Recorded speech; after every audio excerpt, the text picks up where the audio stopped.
Coraline, por Neil Gaiman, capítulo 2. No dia seguinte, a chuva havia parado, mas uma névoa densa e branca descera sobre a casa. Vou dar uma volta, disse Coraline. Não se afaste demais, recomendou sua mãe, e agasalhe-se bem. Coraline vestiu seu casaco azul de capuz, seu cachecol vermelho e as galochas amarelas. Saiu. A senhorita Spink estava passeando com seus cachorros. Olá, Caroline, falou a senhorita Spink. Que tempo horroroso. Sim, respondeu Coraline. Sabe, uma vez eu interpretei Portia, contou a senhorita Spink. A senhorita Forcible fala da sua Ofélia, mas era a minha Portia que as pessoas vinham assistir, quando pisávamos a ribalta. A senhorita Spink estava embrulhada em suéteres e casacos, parecendo assim menor e mais redonda do que nunca. Lembrava um grande ovo macio. Estava usando um óculos de lentes grossas que faziam seus olhos parecerem imensos. Costumavam mandar flores para mim em meu camarim. Eles costumavam, disse ela. Quem costumava? Perguntou Coraline. A senhorita Spink olhou ao redor cautelosamente, voltando a cabeça primeiro para um lado, depois para o outro, observando com atenção por entre a neblina, como se alguém pudesse estar escutando. Os homens, sussurrou. Então puxou os cachorros firmemente pela coleira para aquietá-los e fossem embora bamboleando em direção à casa. Coraline prosseguiu a caminhada. Tinha completado 3/4 do caminho em volta da casa, quando avistou a senhorita Forcible em pé, junto à porta do apartamento que compartilhava com a senhorita Spink. Viu a senhorita Spink, Caroline? Coraline respondeu que sim, e que a senhorita Spink estava passeando com os cachorros. Espero realmente que ela não se perca. Isso poderia provocar-lhe uma crise de bronquite, você vai ver, disse a senhorita Forcible. É preciso ser um explorador para se guiar nessa neblina. Eu sou uma exploradora, afirmou Coraline. Claro que sim, amoreco, respondeu a senhorita Forcible. Agora, não vá se perder. Coraline continuou a andar pelos jardins em meio à névoa cinzenta. Mantinha a casa sempre à vista. Depois de uns 10 minutos de caminhada, estava de volta ao ponto onde havia começado. Os cabelos caíam disformes e molhados sobre seus olhos e seu rosto parecia um pouco úmido. Olá, Caroline, chamou o velho maluco do andar de cima. Olá, respondeu Coraline. Mal conseguia enxergar o velho através do nevoeiro. Ele desceu os degraus da escada externa que levava ao seu apartamento, passando em frente à porta de entrada de Coraline. Desceu vagarosamente. Coraline esperou ao pé da escada. Os ratos não gostam da neblina, disse ele. Faz com que seus bigodes se curvem. Também não gosto muito da neblina, admitiu Coraline. O velho abaixou-se na direção de Coraline. Chegou tão perto que as pontas do seu bigode faziam cócegas na orelha dela. Os ratos têm uma mensagem para você, sussurrou. Coraline não sabia o que dizer. A mensagem é a seguinte: não passe pela porta. Fez uma pausa. Isso faz algum sentido para você? Não, respondeu Coraline. O velho encolheu os ombros. São esquisitos, os ratos. Entendem as coisas errado. Entenderam seu nome errado, sabe? Insistem em chamá-la Coraline e não Caroline. De modo algum, Caroline. O velho apanhou uma garrafa de leite que estava ao pé da escada e começou a subir de volta para o seu apartamento no sótão. Coraline entrou em casa. Sua mãe estava trabalhando em seu estúdio. O estúdio cheirava a flores. O que eu faço? Perguntou Coraline. Quando recomeçam as aulas? Perguntou sua mãe. Na semana que vem, informou Coraline. Disse a mãe. Acho que vou ter que comprar um uniforme novo para você. Lembre-me, querida, senão vou esquecer. E voltou a digitar coisas na tela do computador. O que eu faço? Repetiu Coraline. Desenhe algo, Sua mãe passou-lhe uma folha de papel e uma caneta esferográfica. Coraline tentou desenhar a névoa. 10 minutos depois, ainda tinha uma folha branca de papel com névoa escrito em um dos cantos, em letras ligeiramente onduladas. Resmungou e passou o papel para a mãe. Muito moderno, querida, avaliou a mãe de Coraline.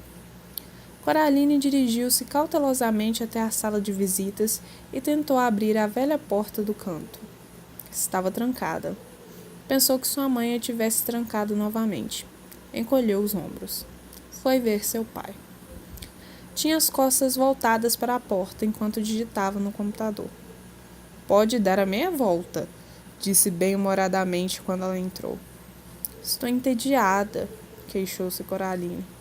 Aprenda a sapatear, sugeriu o pai, sem virar-se. Coraline balançou a cabeça. Por que você não vem brincar comigo? Pediu. Ocupado, respondeu. Trabalhando, acrescentou. Ainda não tinha se voltado para vê-la. Por que não vai perturbar a senhorita Spink e a senhorita Forcible? Coraline vestiu o casaco, ajeitou o capuz e saiu de casa. Desceu as escadas. Tocou a campainha do apartamento da senhorita Spink e da senhorita Forcible. Podia ouvir o latido frenético dos cães escoceses enquanto corriam para a saleta de entrada. Depois de alguns instantes, a senhorita Spink abriu a porta. Ah, é você, Caroline, exclamou. Angus, Hamish, Bruce, já para o chão, amorecos. É só Caroline. Entre, querida. Aceita uma xícara de chá? O apartamento cheirava a lustramóveis e cães. Sim, por favor, agradeceu Coraline.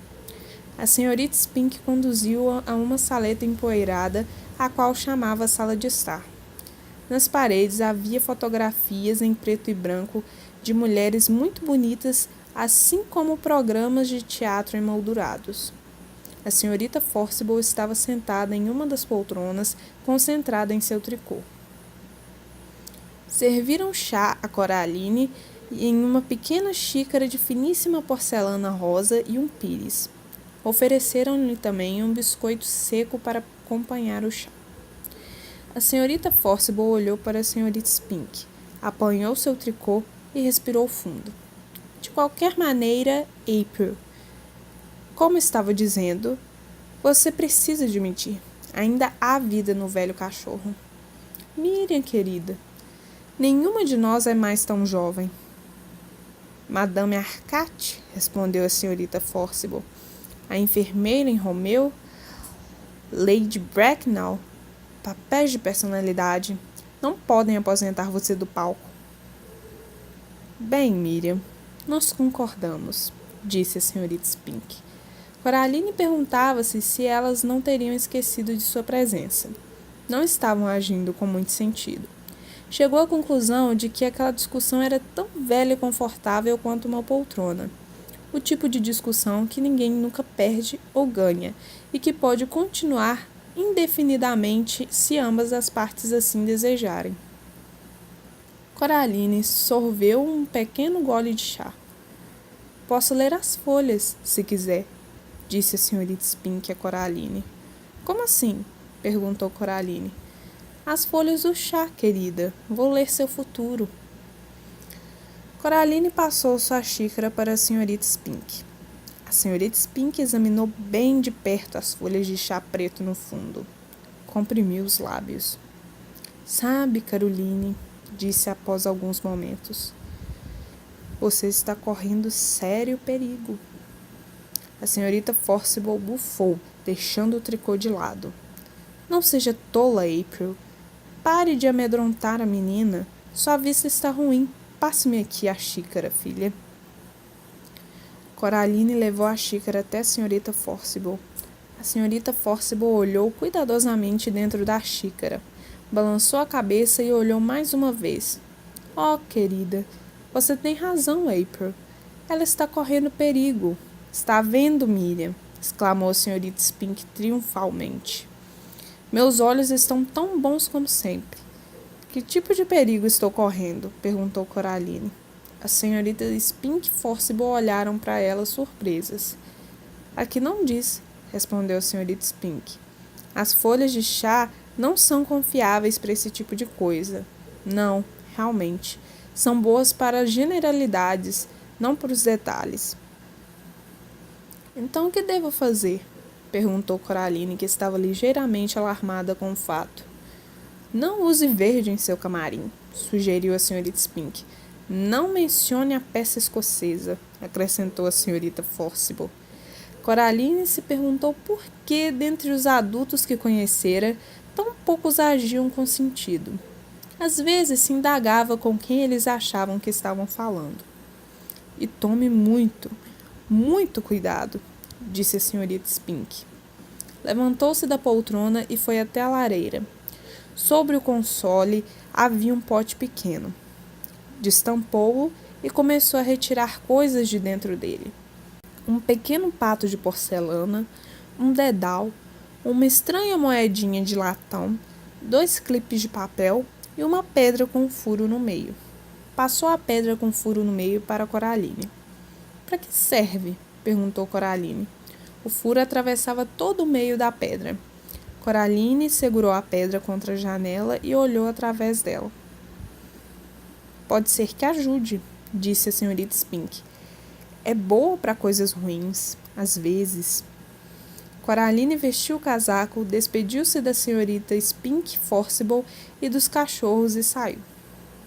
A névoa envolvia a casa como uma cegueira. Coraline caminhou lentamente até os degraus que levavam ao apartamento de sua família, então parou e olhou ao seu redor. Em meio à névoa, o mundo era fantasmagórico. Em perigo? Resmungou Coraline. Isto soava-lhe emocionante. Não soava como algo ruim, de modo algum. Coraline subiu a escada de volta, o punho cerrado em torno da sua nova pedra. Fim do capítulo 2.